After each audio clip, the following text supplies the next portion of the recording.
Yeah, there's not a lot left, and once again, scarcity. I mean, we're having. I know on Willoughby Way, there's several projects that are coming that are going to be coming online as for end users, and those end users have been approached to sell those properties for very high numbers, over $100 million, and you're talking to people who are worth billions of dollars, and they're just like, what am I going to do with another $100 million? I don't need the money, and where am I going to go? So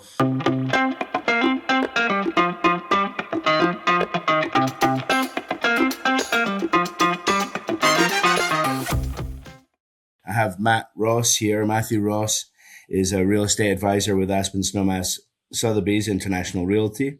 And he is a star. He's specializes in luxury property sales and high end rentals. Matt, thanks very much for coming on. yeah, thanks for having me, Gareth.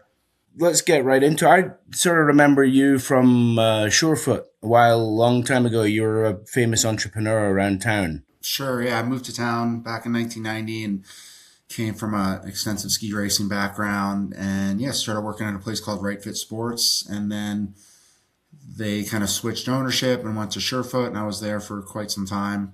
Left there, became a buyer at Gorsuch, got out of the ski industry, went into a factoring business, and then yeah, all the while I was buying and selling real estate and kind of rehabbing along the way and flipping properties. So um, I should have gotten my license way back in the early 90s, but yeah, I had another broker who was doing that work for me. So Oh, so you had been buying and flipping places in Aspen throughout. yeah, and I've been in Basalt since I think my first purchase was like in 1993 or 94. I did a Pine Ridge down in Basalt. That was a learning experience. They had some soft soil contamination and yeah, some other issues as well. And yeah, just kept on flipping and buying and rehabbing. So You have an immense amount of energy for all of your businesses. And, when you see Matt in town, you'll know who he is because he's generally on fire. I mean, as a salesperson and as a, manager at the store, seemed like you were always really on top of things in a way that not very many people are. And then I've noticed you in the rental realm in Aspen real estate, and it seemed like you really kind of took over for a while there. Have an incredible amount of listings. You're just always busy, always getting deals done, and that's something I've kind of noticed about you is you were not only really hardworking, but always, right on it and ready with a quick answer. I'd started doing my own rentals through Airbnb before I became a broker. And I was, I'd been on the Airbnb platform for I mean, probably like 13 years with my personal property. And then I kind of sold my last property back in 2022 and then was, obviously got my license. I currently have around 20 rental listings ranging anywhere from $10,000 a month up to $450,000 a month. Two-bedroom units all the way up to a seven-bedroom 11 bathroom, 450,000 a month property, which is located on 8 acres up on Buttermilk. Oh wow, is that in Buttermilk West or? No, it's Maine Buttermilk. It's the Tie Hack house, or sorry, the Sure. Oh Target yeah, house, yeah, yeah. where Target had rented that. Yeah, also referred to as Mountain Song Ranch. So yeah, I'm the listing broker there. We had a really good rental over Christmas, and we have one coming up next week as well. Wow. 450K a month. So that's a very special kind of buyer, renter, that you come across who. Yeah, usually high net worth individual. There's properties in town that go for more. There's a couple of $1 million a month rentals, one up on Red Mountain and the other one up on McLean Flats. So yeah, that was Julia Herman actually listed those. I think those are the first ones to break that $1 million mark. Those were listed a couple months ago. Yeah, it's up there, 450K per month. So, can you talk to us a little bit about the luxury market, which you know well? What do you think makes Aspen and Snowmass unique compared to other luxury real estate markets? Sure. I mean, I think the big thing everyone talks about is scarcity. That there's just not a lot of inventory, and they're not building any more of Aspen. There's height restrictions, so we can't go up, and then there's a limited amount of land. You have lots of high net worth individuals who are coming to town who want to live here, and that creates a large demand with very scarce or limited supply. Um, yeah, we see, last year I think there were seven transactions done over $30 million, and this year it looks like kind of on the way to um, that same number. I'm just seeing properties, the higher end properties that are selling are either new builds, have something very unique to them, that they have great views. So that seems to be what's selling. Yeah, yeah, great views and finishes, and it's hard to come up with new inventory around here. So those new builds are really, really precious. Um, Lifestyle and community. How do you think those things influence buyers who choose Aspen? Yeah, I mean, I think, your body and mind. I mean, this is a great place to come. There's lots to do, whether you're cycling, mountain biking, skiing, um, going uphill, ski touring, or skimo seems to be a really big thing right now. We just finished up the Power Four a couple weeks ago, and actually America's Uphill, I think, was just on Saturday. So a lot of physical activity, and then you have the Aspen Institute. There's a lot of people coming. You have the security. The forum or something, symposium? Yeah, Security Forum, which is in the summer. So yeah, you get a lot of mental stimulation as well, and the combination of mind body is a really big draw to this valley. Yeah. No shortage of gastric opportunities in Aspen. So the dining scene probably has, maybe that comes secondary to all of the outdoor activities, but it is something that has definitely exploded in the last 20 years. Yeah, and I also think the nightlife. You have Belly Up, and then the new AM7.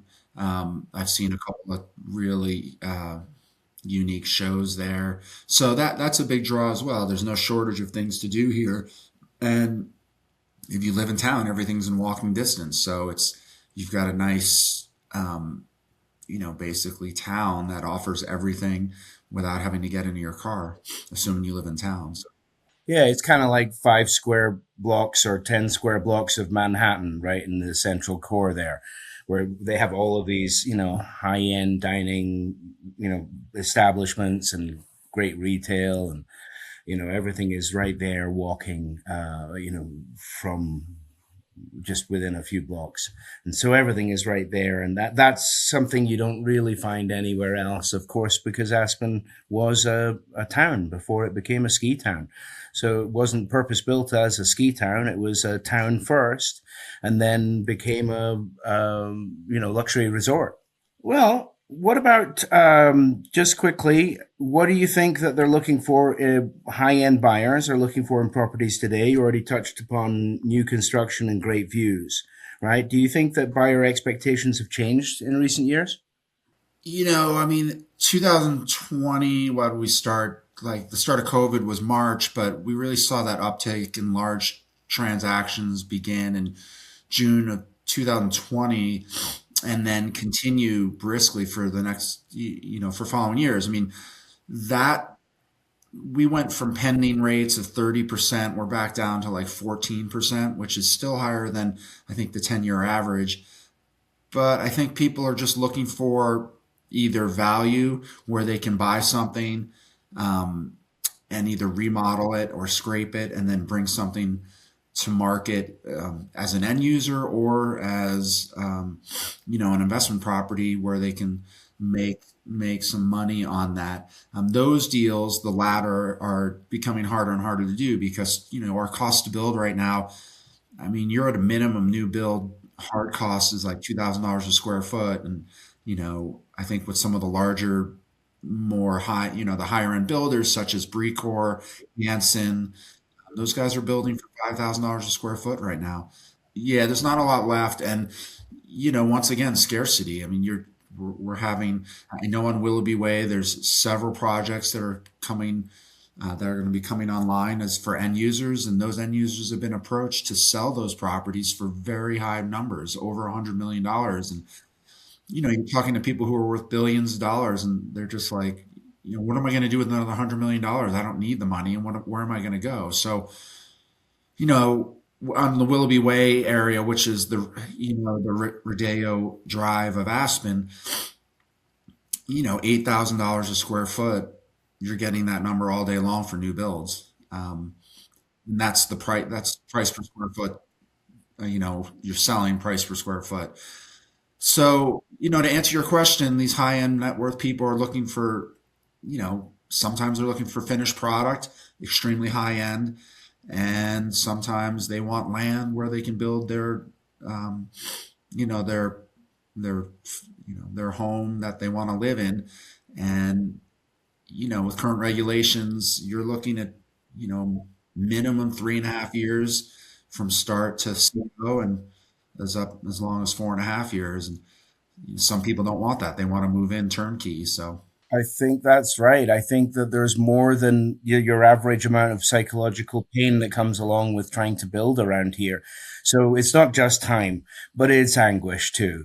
And there's a lot of decisions that need to be made. We do see a lot of people, getting into a land purchase and then starting to take a really close look at it and backing off because of the regulations and the cost of everything. And it just ain't easy to build something in Aspen.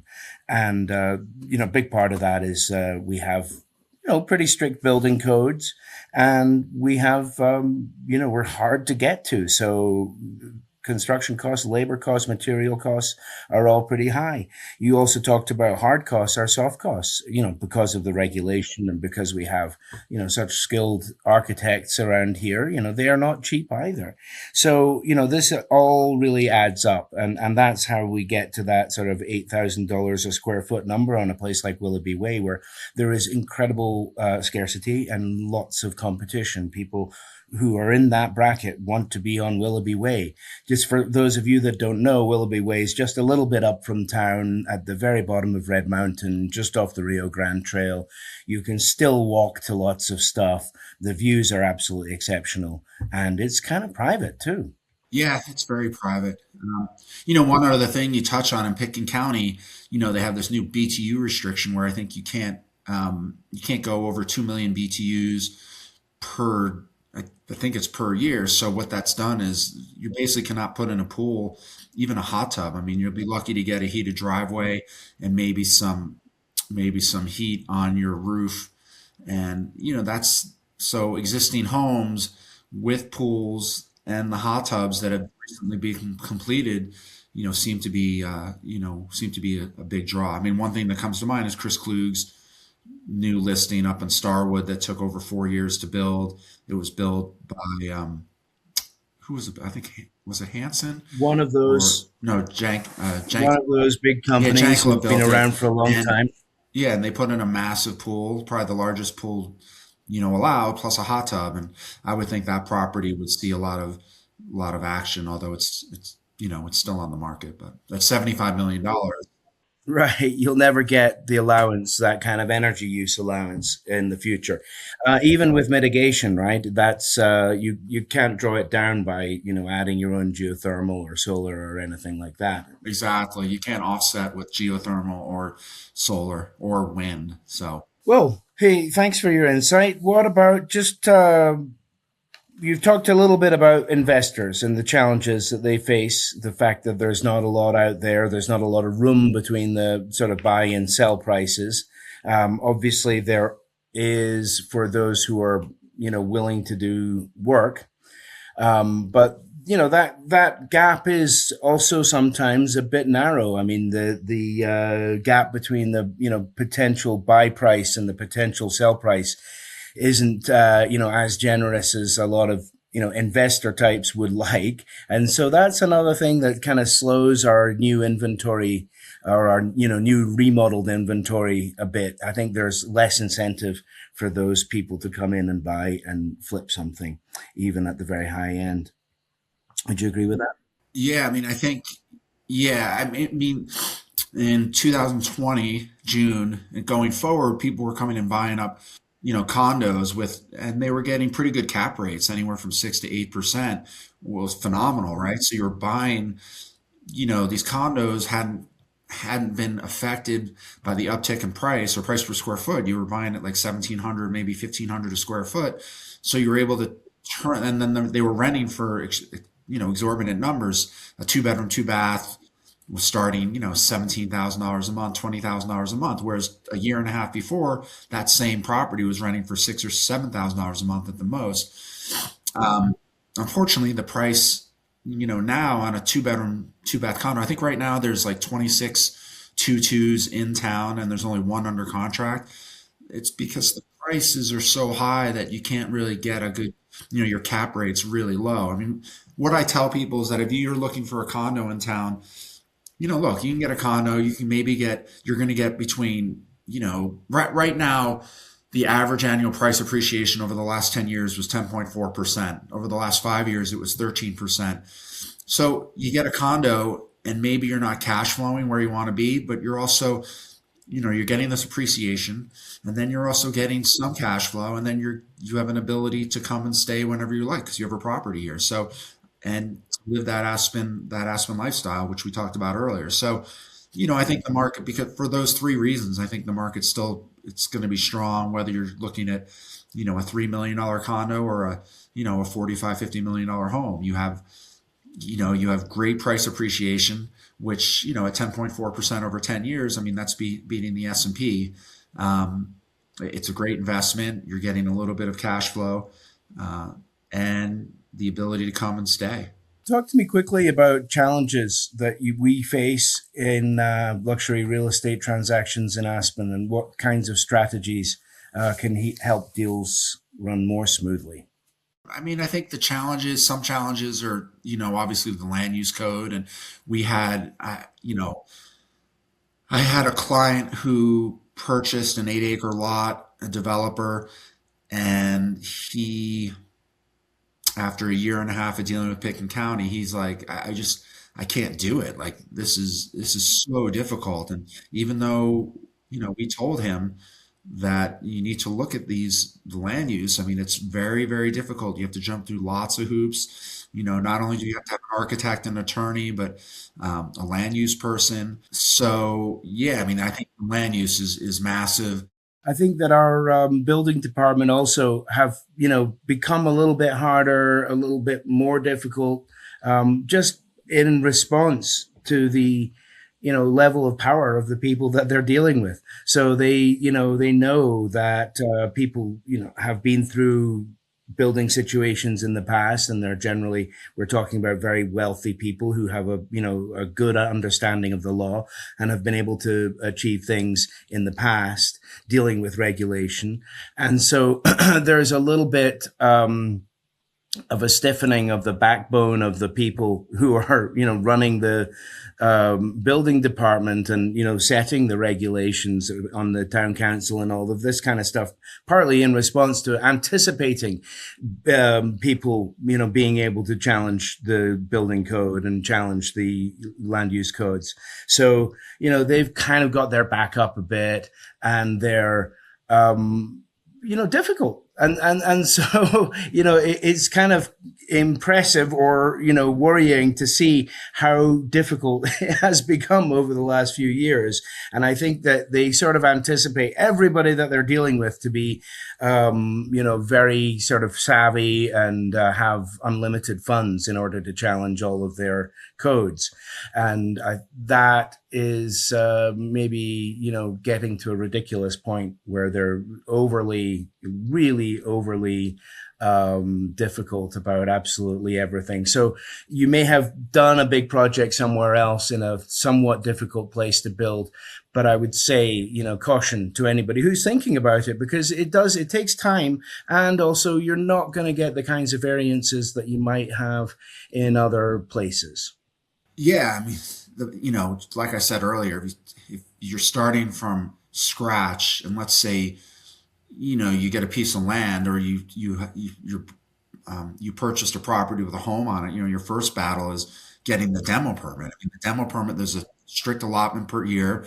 They only give so many of those out, and there's already been tons of litigation about those where the town has just not even bothered to go forward with the litigation, and then awarded those permits from future years allotments. So that's your first battle. And then once you get that, I mean, you can theoretically buy a tear down and not be able to demo it for 2 to 3 years if you don't win one of those permits. I think the permit system's going away from everything I've talked to Bill Guth and other people on involved in the city. But as of now, yeah, you're stuck. So that's your first hurdle. That demo permit has really put the kibosh on a lot of new projects, and it's probably time that they rethought the allotments at least. I mean, it's nuts. Well, thanks very much, and that's some good insight that you've brought here. Any trends that you can look towards that we should be on the lookout for? I mean, I think the only trend is that we're still